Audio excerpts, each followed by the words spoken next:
Hello എല്ലാവർക്കും നമസ്കാരം. പുതിയൊരു വീഡിയോയിലേക്ക് സ്വാഗതം. നമുക്കിന്ന് ഈ വീഡിയോയിലൂടെ ഷോർട്ട് റൺ ഫിലിപ്സ് കർവ് എന്താണെന്ന് മനസ്സിലാക്കാം.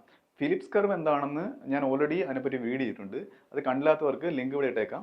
ആ ലിങ്ക് ക്ലിക്ക് ചെയ്താൽ നിങ്ങൾക്ക് ആ വീഡിയോ കാണാവുന്നതാണ്. ഓക്കെ, ഫിലിപ്സ് കർവ് എന്ന് പറയുന്നത് അൺഎംപ്ലോയ്മെൻറ്റും ഇൻഫ്ലേഷനും തമ്മിലുള്ളൊരു റിലേഷൻഷിപ്പ് കാണിക്കുന്ന ഒരു കർവാണ്. ഓക്കെ, അതായത് ഇൻഫ്ലേഷൻ കൂടുമ്പോഴത്തേക്ക് അൺഎംപ്ലോയ്മെൻറ്റ് കുറയുന്നു, ഇൻഫ്ലേഷൻ കുറയുമ്പോഴത്തേക്ക് അൺഎംപ്ലോയ്മെന്റ് കൂടുന്നു. ഇങ്ങനെ ഒരു ട്രേഡ് ഓഫ് ആണ് ഈ ഫിലിപ്സ് കർവ് കാണിക്കുന്നത്. ഓക്കെ, അപ്പം ലോങ് റൺ ഫിലിപ്സ് കർവും ഞാൻ ഓൾറെഡി ചെയ്തിട്ടുണ്ട്. ചാനലിൽ കയറി നോക്കി കഴിഞ്ഞാൽ ലോങ് റൺ ഫിലിപ്സ് കർവിനെ പറ്റിയുള്ള വീഡിയോ കാണാം കേട്ടോ. അപ്പം ഞാൻ ഷോർട്ട് റണ്ണിനെ പറ്റി ഒരു സബ്സ്ക്രൈബർ പ്രത്യേകമായിട്ട് ഒരു വീഡിയോ ചെയ്യുമെന്ന് ചോദിച്ചു. അതുകൊണ്ടാണ് ഷോർട്ട് റൺ ഫിലിപ്സ് കർവ് മാത്രം ഉൾപ്പെടുത്തിക്കൊണ്ട് ഒരു വീഡിയോ ചെയ്യുന്നത്. നമുക്ക് വിശദമായിട്ട് മനസ്സിലാക്കാം. വീഡിയോയിലേക്ക് കടക്കാം. Short run Phillips curve. The short run Phillips curve, അതായത് SRPC, shows the inverse relationship between inflation and unemployment. ഞാൻ നേരത്തെ പറഞ്ഞ പോലെ ഇൻഫ്ലേഷനും അൺഎംപ്ലോയ്മെന്റും തമ്മിലുള്ള ഒരു ഓപ്പോസിറ്റ് അല്ലെങ്കിൽ ഇൻവേഴ്സ് റിലേഷൻഷിപ്പ് ആണ് കാണിക്കുന്നത് in the short run Phillips curve ആയതുകൊണ്ട് ഷോർട്ട് റണ്ണിലുള്ള ഈ റിലേഷൻഷിപ്പ് ആണ് കാണിക്കുന്നത്. It suggest that when inflation is high, inflation high ആയിരിക്കുമ്പോഴത്തേക്ക് unemployment tends to be low, unemployment low ആയിരിക്കും. എന്നാൽ and when inflation is low, inflation കുറഞ്ഞു നിൽക്കുമ്പോഴത്തേക്ക് unemployment tends to be high, unemployment high ആയിരിക്കും. ഇതിന്റെ കീ കോൺസെപ്റ്റ് എന്ന് പറയുന്നത് trade off between inflation and unemployment ആണ്. ഞാൻ പറഞ്ഞു കഴിഞ്ഞു. ഓക്കെ, അത് ഷോർട്ട് റണ്ണിൽ സംഭവിക്കുന്ന കാര്യമാണ് ഞാൻ പറയാൻ പോകുന്നത്. If the government increases aggregate demand, അതായത് ഗവൺമെന്റിന്റെ ജോലി എന്താണ്? അഗ്രിഗേറ്റ് ഡിമാൻഡ് കൂട്ടുക, ഒരുപാട് ഇൻവെസ്റ്റ്മെന്റുകൾ നടത്തിയിട്ട് അഗ്രിഗേറ്റ് ഡിമാൻഡ് കൂട്ടുക. അതായത് എന്താണ്? Through fiscal or monetary policy. ഇതാണ് ഈ ഗവൺമെന്റ് വെപ്പൺ എന്ന് പറയുന്നത്. ഈ രണ്ട്, അതായത് ഫിസ്ക്കൽ പോളിസി നേരിട്ട് ഗവൺമെന്റ് നടത്തുന്നതും മോണിറ്ററി പോളിസി RBIയുടെ അണ്ടറിലുമാണ്. എന്നാലും ഗവൺമെന്റിന്റെ ഇനിഷ്യേറ്റീവോടെ ഉണ്ട്. അപ്പോൾ ഈ രണ്ട് പോളിസിയോടെ അഗ്രിഗേറ്റ് ഡിമാൻഡ് ഗവൺമെന്റിന് കൂട്ടാൻ നോക്കിയാണ്. അപ്പോൾ it may reduce unemployment. Okay, അത് ഇങ്ങനെ വരുമ്പോഴത്തേക്ക് അൺഎംപ്ലോയ്മെന്റ് കുറച്ചേക്കാം, പക്ഷെ അവിടെ ഒരു പ്രശ്നമുണ്ട്. But this comes at the cost of higher inflation. അവിടെ ഇൻഫ്ലേഷൻ കൂട്ടിയിട്ടാണ് ഇങ്ങനെ ഒരു സംഭവം ഉണ്ടാവുക. ഒരു കോസ്റ്റ് ആണ് അവിടെ ഒരു പ്രശ്നം ഉണ്ടാവുകയാണ് ചെയ്യുന്നത്. ഓക്കെ, അപ്പം if the government wants to reduce inflation കുറയ്ക്കണമെന്നുണ്ടെങ്കിൽ it may slow down aggregate demand അവിടെ കുറയ്ക്കേണ്ടി വരും. മനസ്സിലായില്ലേ? അഗ്രിഗേറ്റ് ഡിമാൻഡ് ഉണ്ടാക്കാൻ നോക്കുമ്പോഴത്തേക്ക് അവിടെ ഇൻഫ്ലേഷൻ ഉണ്ടാവുകയാണ്. അൺഎംപ്ലോയ്മെന്റ് കുറയും, പക്ഷേ ഇൻഫ്ലേഷൻ ഉണ്ടാവുകയാണ്, which can lead to higher unemployment. Okay, അപ്പോൾ ഇങ്ങനെ ഒരു പ്രശ്നം ഇവിടെ വരുന്നുണ്ട്. ഇനി നമുക്ക് ഷോർട്ട് റൺ ഫിലിപ്സ് കർവിന്റെ ഡയഗ്രാം പരിചയപ്പെടാം. ഇതിൽ Y ആക്സിൽ ഇൻഫ്ലേഷൻ റേറ്റും എക്സ് ആക്സിൽ അൺഎംപ്ലോയ്മെന്റ് റേറ്റാണ് കൊടുത്തിരിക്കുന്നത്. ഇതാണല്ലോ ഇതിന്റെ ട്രേഡ് ഓഫ് എന്ന് പറയുന്നത്. ഇതിൽ SPC1 short run Phillips curve 1ഉം SPC0 short run Phillips curve 0യുമാണ്. LPC എന്ന് പറയുന്നത് ലോങ് റൺ ഫിലിപ്സ് കർവ് ആണ്. ഓക്കെ, അപ്പൊ ഇത്രയും കാര്യങ്ങൾ ഈ ഡയഗ്രത്തിൽ നിന്ന് നമ്മൾ കർവ് ആയിട്ട് മനസ്സിലാക്കണം. ഇനി ഞാൻ എന്റെ വർക്കിംഗ് പറയാം. ഇതിൽ നമ്മൾ ആദ്യം മനസ്സിലാക്കേണ്ടത് LPC എന്ന് പറയുന്നത് വെർട്ടിക്കലായിട്ട് നിൽക്കുകയാണ്, Y ആക്സിന് പാരലായിട്ട് നിൽക്കുകയാണ്. ഓക്കെ, അപ്പൊ അവിടുത്തെ അൺഎംപ്ലോയ്മെന്റ് റേറ്റ് എന്ന് പറഞ്ഞാൽ U* ആണ്. ഓക്കെ, അതായത് നാച്ചുറൽ റേറ്റ് ഓഫ് അൺഎംപ്ലോയ്മെന്റ് ആണ് ഈ U* കൊണ്ട് സൂചിപ്പിക്കുന്നത്.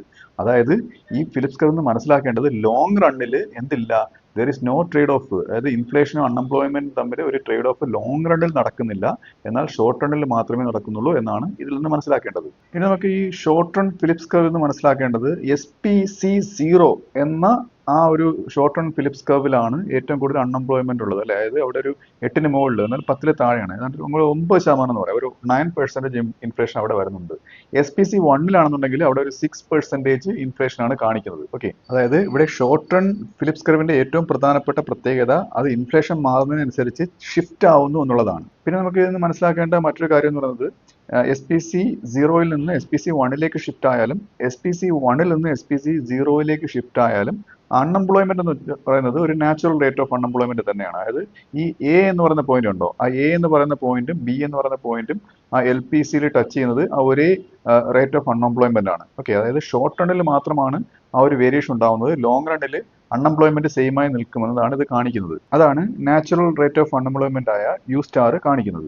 പിന്നീട് ഒരു കാര്യം പറയാൻ വിട്ടുപോയത്, ഇപ്പൊ ഇവിടെ SPC0യിൽ നിന്ന് SPC1ലേക്ക് ഒരു ഷിഫ്റ്റ് നടന്നു വിചാരിക്കുക. ഓക്കെ, അതായത് ഇങ്ങനെ ഒരു ഷിഫ്റ്റ് ഉണ്ടാവാനുള്ള കാരണം എന്താണ്? Policy makers fiscal policy, monetary policy പോലുള്ള പോളിസികൾ നടപ്പിലാക്കി അവിടെ ഇൻഫ്ലേഷൻ റേറ്റ് കുറയ്ക്കാൻ നോക്കി. ഓക്കെ, ഇൻഫ്ലേഷൻ റേറ്റ് കുറയ്ക്കാൻ നോക്കിയപ്പോഴത്തേക്ക് എന്ത് സംഭവിച്ചു? 9% നിന്നും ഒരു 6% ഇൻഫ്ലേഷൻ റേറ്റ് കുറഞ്ഞു. എന്നാൽ അവിടെ നാച്ചുറൽ റേറ്റ് ഓഫ് അൺഎംപ്ലോയ്മെന്റ് തന്നെയാണ് ഇപ്പോഴും എക്കോണമി ഉള്ളത്. അതായത് ഇവിടെ ഷോർട്ട് റൺ ഫിലിപ്സ് കർവ് സൂചിപ്പിക്കുന്നത് ഷോർട്ട് റണ്ണിൽ നമുക്ക് ലോവർ ഇൻഫ്ലേഷൻ റേറ്റ് അച്ചീവ് ചെയ്യാം, അതോടൊപ്പം തന്നെ സ്റ്റേബിൾ ആയിട്ടുള്ള അൺഎംപ്ലോയ്മെന്റും നമുക്ക് മെയിൻറ്റെയിൻ ചെയ്യാം. അതായത് അൺഎംപ്ലോയ്മെന്റ് കൂടാതെ തന്നെ നമുക്ക് ഇൻഫ്ലേഷൻ റേറ്റ് കുറയ്ക്കാം എന്നാണ് ഇവിടെ ഈ ഒരു ഷോർട്ട് റണ്ണിലുള്ള ഫിലിപ്സ് കർവ് സൂചിപ്പിക്കുന്നത്. എങ്ങനെയാണെന്നുണ്ടെങ്കിൽ ഇൻഫ്ലേഷൻ എക്സ്പെക്ടേഷൻസ് അഡ്ജസ്റ്റ് ചെയ്താൽ മാത്രം, അതായത് ഇവിടെ ഒരു കോൺഷ്യസ് എഫേർട്ട് വേണമെന്നാണ് അർത്ഥമാക്കുന്നത്. അതായത് ഇൻഫ്ലേഷൻ റേറ്റ് കുറയുകയും വേണം, എന്നാൽ അവിടെ അൺഎംപ്ലോയ്മെന്റ് ഉണ്ടാവുകയും ചെയ്യരുത്. അപ്പം ഈ പോളിസി അങ്ങനെ ലക്ഷ്യമിട്ട് കഴിഞ്ഞാൽ ഇത് സാധ്യമാണ്, ഷോർട്ട് റണ്ണിൽ സാധ്യമാണ് എന്നാണ് ഈ ഷോർട്ട് റൺ ഫിലിപ്സ് കർവ് കാണിക്കുന്നത്. ഇനി നമുക്ക് എന്തുകൊണ്ടാണ് ഷോർട്ട് റണ്ണിൽ ഈ ഒരു അൺഎംപ്ലോയ്മെന്റ് ഇൻഫ്ലേഷൻ തമ്മിലുള്ള ഒരു ട്രേഡ് ഓഫ് നടക്കുന്നതെന്ന് നോക്കാം. അതിന്റെ കാരണം due to sticky wages and price ആണ്. വേജും പ്രൈസും ഒക്കെ സ്റ്റിക്കി ആയിട്ട് നിൽക്കുന്നതുകൊണ്ടാണ്. ഫേംസിന് പെട്ടെന്ന് ഒരു സാധനത്തിന്റെ വില കൂട്ടാനോ അല്ലെങ്കിൽ ആൾക്കാരുടെ എംപ്ലോയീസിന്റെ ശമ്പളം കൂട്ടാനോ കുറയ്ക്കാനോ കഴിയില്ല. ഓക്കെ, അതിന്റെ ഒരു സെനാരിയോ നോക്കാം, ഒരു ഉദാഹരണം നോക്കാം. Firms can't immediately adjust wages and prices when demand increases. ഒരു സാധനത്തിന് ഡിമാൻഡ് കൂടി, ഓക്കെ, അപ്പോൾ അവർക്ക് ഡിമാൻഡ് കൂടുമ്പോഴത്തേക്ക് അവർക്ക് സാധനം കൂടുതൽ ഉണ്ടാക്കി ആൾക്കാർക്ക് വിൽക്കേണ്ടി വരും. ആൾക്കാർ അത് കൂടുതൽ ആവശ്യപ്പെടുന്നുണ്ട്. ഓക്കെ, അതല്ലേ ഡിമാൻഡ് കൂടുന്നു പറയുന്നത്. അപ്പോൾ അവരെന്ത് ചെയ്യും? Firms higher more workers. Firm എന്ത് ചെയ്യും? കൂടുതൽ വർക്കേഴ്സിനെ അവർ ഹയർ ചെയ്യും. അപ്പോഴത്തേക്ക് വർക്കേഴ്സിനെ ഹയർ ചെയ്യുമ്പോഴത്തേക്ക് ആൾക്കാർക്ക് തൊഴിൽ കിട്ടുകയല്ലേ, അപ്പോൾ അൺഎംപ്ലോയ്മെന്റ് കുറയുന്നു, ലോവർ അൺഎംപ്ലോയ്മെന്റ്. പക്ഷെ അവിടെ ഒരു പ്രശ്നമുള്ളത്, ബട്ട് ഫേസ് റൈസിങ് കോസ്റ്റ്. ആൾക്കാരെ ഹയർ ചെയ്യുമ്പോഴത്തേക്ക് അവർക്ക് ശമ്പളം കൊടുക്കണം, കോസ്റ്റ് കൂടുന്നു, അപ്പോൾ അവർക്ക് സാധനത്തിന്റെ വില കൂട്ടേണ്ടി വരും, ഇൻഫ്ലേഷനായി. മനസ്സിലായി? അതാണ് കണക്ഷൻ എന്ന് പറയുന്നത്, ലീഡിങ് ടു ഹയർ ഇൻഫ്ലേഷൻ. ഇനി നമുക്ക് ഇതിനൊരു എക്സാമ്പിൾ നോക്കാം. Suppose inflation rises from 3% to 6%. Inflation 3% നിന്ന് 6% വരെ ആയിട്ട് കൂടി. ഓക്കെ, ഒരു 3% വർധനവ്. അപ്പം അൺഎംപ്ലോയ്മെന്റ് ഫാൾസ് ഫ്രം 7% to 4%. അത് 7% 4% അൺഎംപ്ലോയ്മെന്റ് കുറയുകയാണ് ചെയ്യുന്നത്. അപ്പോൾ ഇതൊരു ഇവിടെ ഒരു മൂവ്മെന്റ് ആയില്ലേ? This movement along short run Phillips curve shows the short run trade of. അപ്പോൾ ഇതാണ് എൻ്റെ ഒരു ഷോർട്ട് റൺ ട്രേഡ് ഓഫിന്റെ എക്സാമ്പിൾ എന്ന് പറയുന്നത്. ഇതിൽ നിന്ന് മനസ്സിലാക്കേണ്ട ഏറ്റവും ഇമ്പോർട്ടൻ്റ് ആയിട്ടുള്ള പോയിന്റ് എന്ന് പറയുന്നത്, the short run trade off does not hold in the long run. Short run trade off long റണ്ണിലേക്ക് പോവില്ല. എല്ലാ കാരണങ്ങളും പറഞ്ഞു കഴിഞ്ഞു. അത് മാത്രമല്ല, in the long run expectations adjust. Long റണ്ണിൽ അവർ എക്സ്പെക്ടേഷൻസ് അഡ്ജസ്റ്റ് ചെയ്യുകയും and the economy returns to its natural rate of unemployment. Natural rate of അൺഎംപ്ലോയ്മെന്റിലേക്ക് എക്കോണമി തിരിച്ചു വരികയും ചെയ്യുന്നു. ഞാൻ ഡയഗ്രത്തിൽ കാണിച്ചായിരുന്നു. ഓക്കെ, അപ്പോൾ ഈ വീഡിയോ നിങ്ങൾക്ക് മനസ്സിലായെന്ന് വിശ്വസിക്കുന്നു. അടുത്ത വീഡിയോയിലെ മറ്റൊരു വിഷയമായി വീണ്ടും കാണാം.